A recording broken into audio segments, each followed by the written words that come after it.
नमस्कार दर्शक बंधु, प्रार्थना लाइव भिन्न स्वादर शिक्षा भित्तिक जुगोपयोगी नूतन कार्यक्रम प्रज्ञा पुराण पवित्र अगणा को आपण मानकर दिव्य चेतना को सुस्वागत। दर्शक बंधु, आज आम शुणा जेकोसी अवस्था प्रसन्न रहिबा कौन सहज। आज्ञा सेमती किसी न थाए जे सब टाइम गोटे मनीष प्रसन्न रही पारे बोली बेले दुख आसे बेले सुख आसे तो समय सुविधा को देखिकी मनीषर आदतटा बढ़े। माने तमर कया कथा दुख भी अच्छी सुख भी अच्छी आज्ञा किंतु समय अनुसार सुख दुख आसीबो किंतु सबु अवस्था रे मनीष खुशी रे रहिबो आज्ञा ये संभव नु ना केबे संभव न एटा। बढ़िया कथा। दर्शक बंधु, जे कोनोसी अवस्था रे आपन को के गाली करूथिबो से अवस्था रे आपण हसी परिबे, खुशी रे रही परिबे। जोरे ठो ठो कि हसुथिबो सेतळे। अच्छा, किंतु एमिति केही व्यक्ति तो थिले जे कोनोसी अवस्था रे भी से खुशी रे रही पारुथिले। दर्शक बंधु, आज से सुंदर कथा आमे सुनिबा किंतु ता पूर्व आसंतु आमे भी टिके एई प्रज्ञा पुराण रे किछि समय पाई निजको हजेई दबा। प्रज्ञा उपनिषद कथा प्रज्ञा पुराण व्यवस्था। प्रज्ञा उपनिषद कथा प्रज्ञा पुराण व्यवस्था। प्रज्ञा उपनिषद कथा प्रज्ञा पुराण व्यवस्था। प्रज्ञा उपनिषद कथा प्रज्ञा पुराण व्यवस्था। भारतीय संस्कृति परंपरा विश्व दरबारे हुए टिलोड़ा। विश्व दरबारे हुए टिलोड़ा। विश्व दरबारे हुए टिलोड़ा। आस्था संकट उपचार पाई प्रज्ञा पुराण टी शुणिबा भाई। प्रज्ञा पुराण टी शुणिबा भाई। प्रज्ञा पुराण टी शुणिबा भाई। हे मानव देवता प्रज्ञा उपनिषद कथा प्रज्ञा पुराण व्यवस्था। प्रज्ञा उपनिषद कथा प्रज्ञा पुराण व्यवस्था। प्रज्ञा उपनिषद कथा प्रज्ञा पुराण व्यवस्था। दर्शक बंधु, आज जितेबाला धौम्य ऋषि सब लोक मान को बुझे से ही जगार प्रज्ञा पुराण रे लेखा जाउची जदि आज्ञा सब बेले कहा जाउची पत्नी चाहिए पति की भल रास्ता को आनी पारिबे, किंतु जदि पत्नी कली हुड़ी हैला तो कौन करिवो। जदि पत्नीटा अलगा स्वभाव युक्त हैला, कर्कश स्वभाव रहला, राति पाहिले किछि ना किछि कहिला, सेई क्षेत्र रे सेई स्वामीटी कौन करिवा। आज सेई प्रश्न लोक माने पचारिले, कहले आज्ञा सब कहले ठीक अच्छे नारी माने तांको कथा कहदेले, पुरुष माने कहले आ जो पत्नी माने राति पाइले कली कजिया करूचंदी, राति पाइले स्वामी के अनेक कथा कहउचंदी, आज्ञा बेकार तो पकेइचु माने बजेइबु। तो सेमिति तांको पाखरे केमिति मनीष चलिबो, ताटर भल सन्यास नहीं जीवो। सत कथा बेकर केन्द्रा पकड़ माने जेमती बजे कथा बजे पड़ो पड़ो, किंतु कहले ता पूर्व कौन सन्यास नब, कहले ना ना ना बढ़िया भाव गोटे बुझेले, कहले जदि जीवन रे मनीष भल बाट को जीवा को चाहिब बेले बेले ताको प्रतिबंधक आसे। उदाहरण रे कहउचंदी, कहले बेले बेले अनेक लोकों को आमे देखीचु परिवार करिचंदी किंतु तांको भाग्य को एमिति कर्कश स्वभावर धर्मपत्नी मिलिचंदी। एभली धर्मपत्नी की पाई साला परे भी से माने भक्ति मार्ग रे आसीचंदी, तांकर भक्ति मार्गटा कमी जाई नाही, कहले से भक्ति मार्ग रे अछंदी। आ सबुटु बड़ा होची भक्ति मार्ग, स्त्री कलगुरी हो कि जाओ। आज उदाहरण रे कहले कहले सन्थ एकनाथ कथा कहत। सन्थ एकनाथ तांको जीवन रे एमिति गोटे स्त्री मिली थिला ଯିଏ କି ସବୁବେଳେ ତାଙ୍କ ପଛେ ପଛେ ଥିଲେ, ତାଙ୍କୁ ସବୁବେଳେ କିଛି ନହେଲେ ଏମିତି ଗାଳି କରୁଥିଲେ, ଦରକାର ପଡ଼ିଲେ ଆଖୁ କାହିଁକି ଅନ୍ୟକୁ ଦେଇଥିଲେ, ଗୋଟେ ଆଖୁରେ ବାଡ଼େଇକିରି ବି ଆଖୁକୁ ଦ୍ୱିଖଣ୍ଡ କରିଦେଇଛନ୍ତି। କହିଲେ ସିଏ କର୍କଶ ସ୍ୱଭାବ ଭିତରେ ସନ୍ଥ ଏକନାଥ ବି ରହିଲେ। अरे वाह, ତାଙ୍କ କଥା କହିବି ରହିଥା। ଆହୁରି କହୁଛନ୍ତି ସନ୍ଥ ତୁକାରାମ, ତାଙ୍କ କଥା ମଧ୍ୟ କହୁଛନ୍ତି। ଦର୍ଶକ ବନ୍ଧୁ, ଇଏ ଦିଟା ଉଦାହରଣ ଦେଲେ। ଆହୁରି ଜଣେ ଉଦାହରଣ ଥିଲେ ନରସିଂହ ମେହେଟା। କହିଲେ ଇଏ ତିନି ଜଣ ଆଙ୍କ ଜୀବନରେ ଯେଉଁ ସ୍ତ୍ରୀ ପାଇଥିଲେ, ଯେଉଁ ଧର୍ମପତ୍ନୀ ପାଇଥିଲେ, ଇଏ ତିନି ଜଣଙ୍କର ସ୍ତ୍ରୀ ହେଉଛନ୍ତି କର୍କଶ ସ୍ୱଭାବର। ହେଲା, आज्ञा ଏମିତି କର୍କଶ ସ୍ୱଭାବ ଥିଲା। ହେଲେ ଇଏ କର୍କଶ ସ୍ୱଭାବ ସ୍ତ୍ରୀ ଥାଇକିରି ଏମାନେ ତିନି ଜଣ କେମିତି ମହାପୁରୁଷ ହେଲେ? ଆଉ ଅନେକ ଉଦାହରଣ ଦେଇନାହାନ୍ତି, ତିନିଟା ଉଦାହରଣ ଦେଇଛନ୍ତି। ଏମାନଙ୍କ ପାଖରେ କର୍କଶ ସ୍ୱଭାବର କଳି ହୁଡ଼ି ପତ୍ନୀ ଥାଇକିରି ବି ଏମାନେ କେମିତି ଭକ୍ତି ମାର୍ଗରେ ଗଲେ? କୁଆଡ଼େ ମାନେ ତୀର୍ଥ ଯିବା ଦରକାର ନାହିଁ। ସରଳ ସ୍ୱଭାବ ରହି ଯଦି କୁଟିଳ ଭାବକୁ ଛାଡ଼ିବ, ତାହେଲେ ଘର ଭିତରେ ଥିଲେ ବି ତୁମେ ଭକ୍ତି ମାର୍ଗକୁ ପାଇବ। କେମିତି ପାଇବ? ଆଜି ଉଦାହରଣରେ ପ୍ରଥମେ ଆଗେ ଯିବା ସନ୍ଥ ତୁକାରାମଙ୍କ ପାଖକୁ। ସନ୍ଥ ତୁକାରାମ ତାଙ୍କ ବାପାଙ୍କର ସମୟରେ ତାଙ୍କର ସବୁ ଲୋକମାନଙ୍କୁ ସୁଧକୁ ପଇସା ଲଗାନ୍ତି। आज्ञा ହେଲା, ଧନୀ ଲୋକ ଥିଲେ। आज्ञा ଧନୀ ଲୋକ ସୁଧକୁ ପଇସା ଲଗାନ୍ତି, ଯିଏ ନିଅନ୍ତି ଆଣିକି ଦିଅନ୍ତି। ତାଙ୍କର ଏଇ ବ୍ୟବସାୟ ଚାଲୁଥିଲା। ଥରେ ବାପା ମା ବାହାରକୁ ତୀର୍ଥ କରିବାକୁ ଗଲେ। ଯେତେବେଳେ ତୀର୍ଥ କରିବାକୁ ଗଲେ, ତୁକାରାମ କ'ଣ କଲେ? ଲୋକମାନଙ୍କୁ ସବୁ ପଇସା ଦେଇଦେଲେ। ଲୋକ ଆଉ କେହି ଫେରେଇଲେନି। आज्ञा କହିଲେ କ'ଣ ପାଇଁ ଆମେ ଆରେ ତୁମେ ଠାକୁରଙ୍କୁ ଡାକୁଛ, ପଇସା କ'ଣ ନେବ? ସୁଧକୁ କ'ଣ ନେବ? ଭାଇ କେହି ପଇସା ଦେଲେନି। ଦୋକାନ ଗୋଟେ ଥିଲା, ଦୋକାନରୁ ଲୋକ ଜିନିଷ ନେଇଯିବେ, କେହି ପଇସା ଦେଲେ, କେହି କିଛି। ମାନେ ଯେମିତି ଯିଏ ଯାହା କହିଲେ ବି ସବୁ କିଛି ଧୀରେ ଧୀରେ ଧୀରେ ଧୀରେ ସବୁ ବୁଡ଼ିଗଲା। ଘରଣୀଟିଏ ଗୋଟେ ଆସିଲେ ତାଙ୍କ ଜୀବନରେ। କହୁଛନ୍ତି ପ୍ରଥମ ଘରଣୀ ଅନାହାରରେ ମରିଗଲା ପରେ ଦ୍ୱିତୀୟ ଘରଣୀ ବି ଆସିଲେ। ଯେତେବେଳେ ଦ୍ୱିତୀୟ ଘରଣୀ ଆସିଲେ, ଆଜ୍ଞା ଭାରି କର୍କଶ ସ୍ୱଭାବ। ତାଙ୍କ ରାଗି ରାଗି କଥା କହିବ। କ'ଣ ପାଇଁ ନା ଇଏ ଭାରି ସରଳିଆ ସହଜିଆ ଲୋକଟି, ସ୍ତ୍ରୀ ମିଳିଗଲେ କର୍କଶ ସ୍ୱଭାବ। କିନ୍ତୁ ତୁକାରାମକୁ କିଛି ଫରକ ପଡ଼େନି। ତୁ ଯେତେ ଗାଳି କରିବୁ ଗାଳି କର, ମୁଁ କିଛି ଶୁଣିବିନି, ଚୁପଚାପ ବସିବି।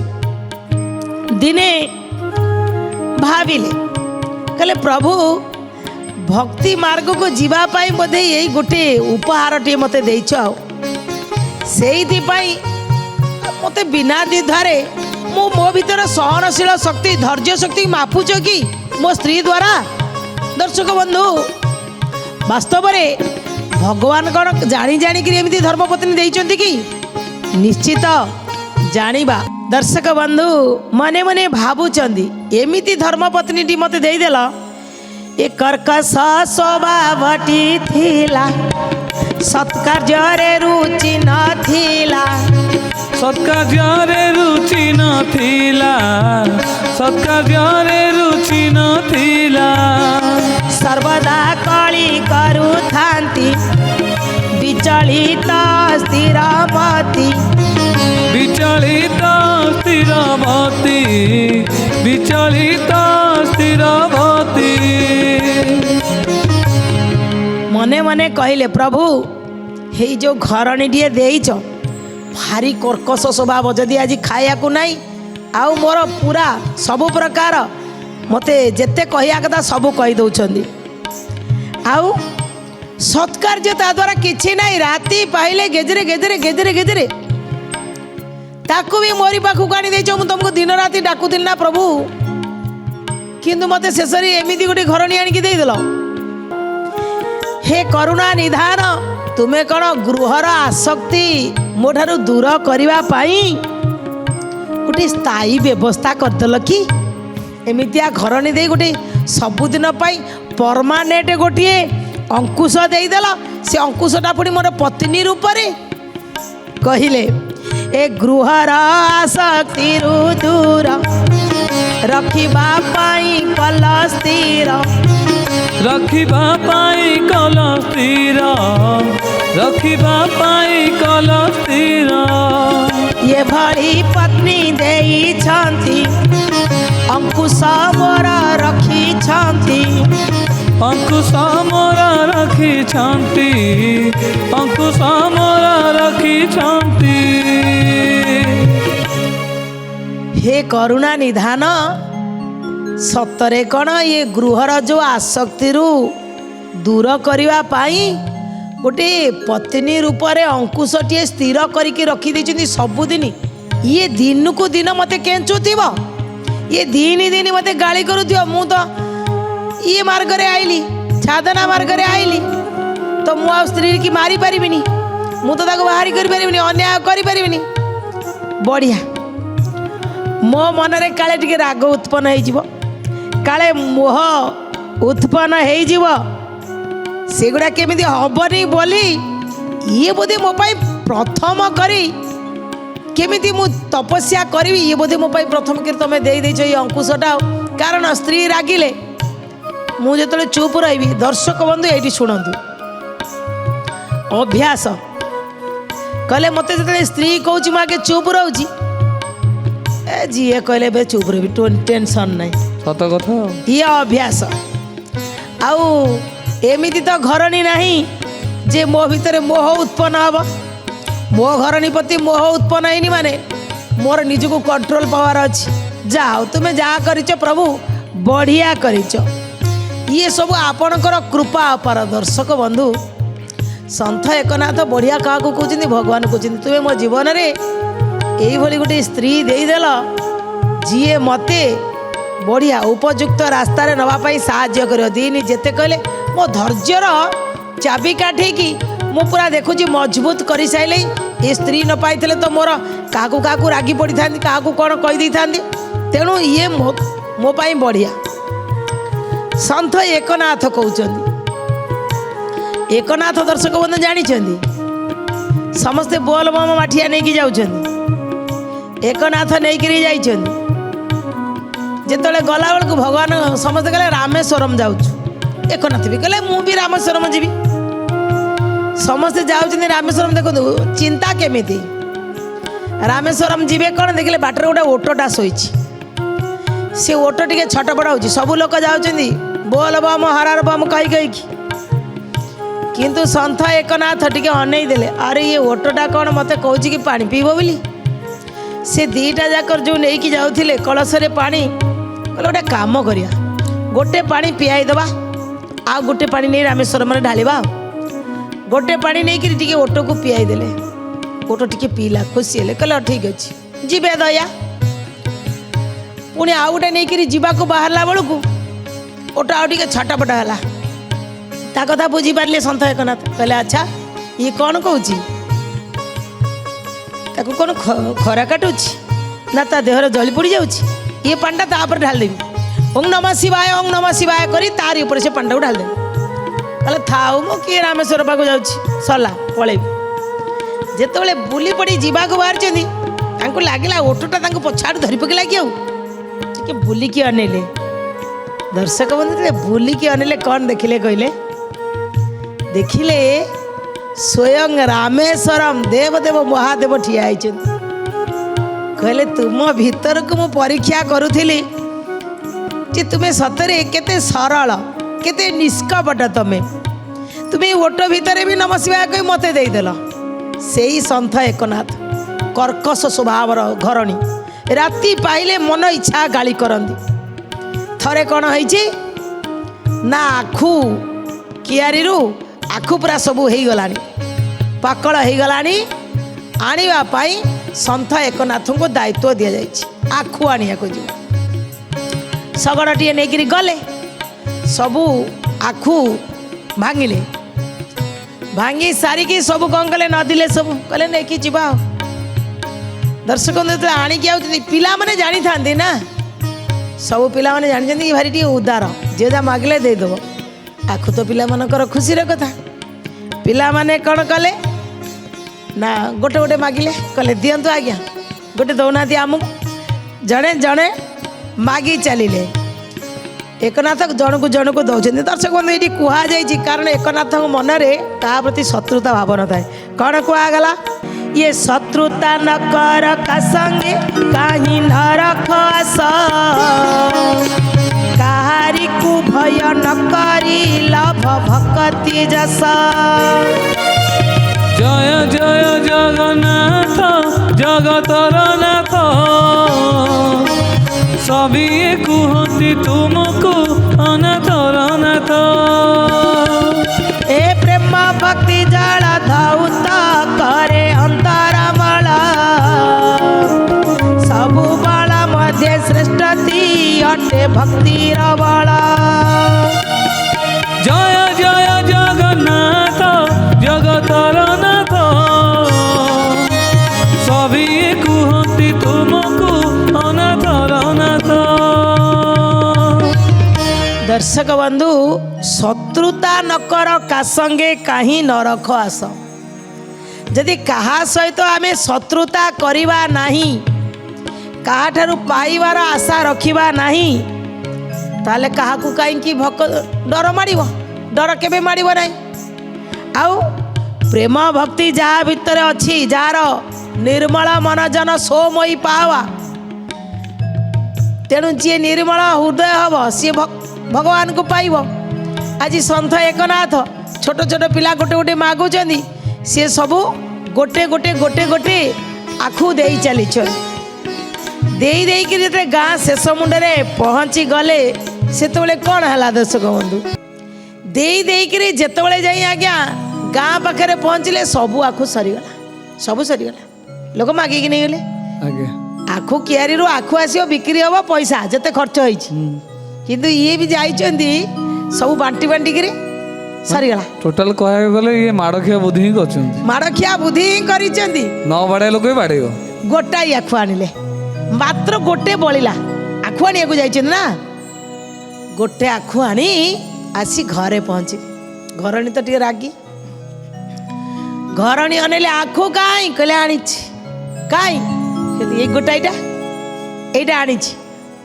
घरणी रागी गले कहले हई हो बिलटा सारा आखु आणिकी आसिया शगड़ गाड़ी गोटे पैसा देकर नहीं जाइच कहले आनी ना शगड़े पूर्ण करके आनी हेला कौन आखु ना बाट सारा मागिले पिला माने आउ किए सब छड़ी छाड़ी नहीं गले गोटे बोलिला आउ नौना तमें खाई दियो जेमिति धरिले घरणी से गोटे आखु पूरा रागी गले रागी के तम स्वामी के कतरे दी चारि बाहर पिटी देले जेमिति आज्ञा पिटी पकई आखु एक भांगी गला जिते आखु आज्ञा दी खंड हो गला देखु आज्ञा एकनाथ कहते जा हो मानिया को पड़ो तुम बुद्धि की अरे गोटाई आखु को आम दिज केमी खाया बोली मुझे भावुली तुमर केते बुद्धि आखुटा को दिखंड खंड खंडे तुम खंडे मोर घरणी भावुं हाय रे दैव कौ उपादान रे तमे गढ़ा मु तुमको बाड़ेली आखु भांगी गला एते माड़ पड़ा तुमको हस लगुच अरे तुम्हें सबु परिस्थिति एमती केमिति सहज भाव में रही पार केमिति तुम्हें प्रसन्न रही पार दर्शक बंधु कर्कश स्वभाव स्त्रीटा भी बदली गला केमिति तुम्हें परिवर्तन हो पार मु जानी पारुनी तुम्हें केमिति बदली पार सब बेले हसी पार मो माड़ भी तुमको आघात लगलानी तुमको अपमानित तो लगलानी दर्शक बंधु ये कहगला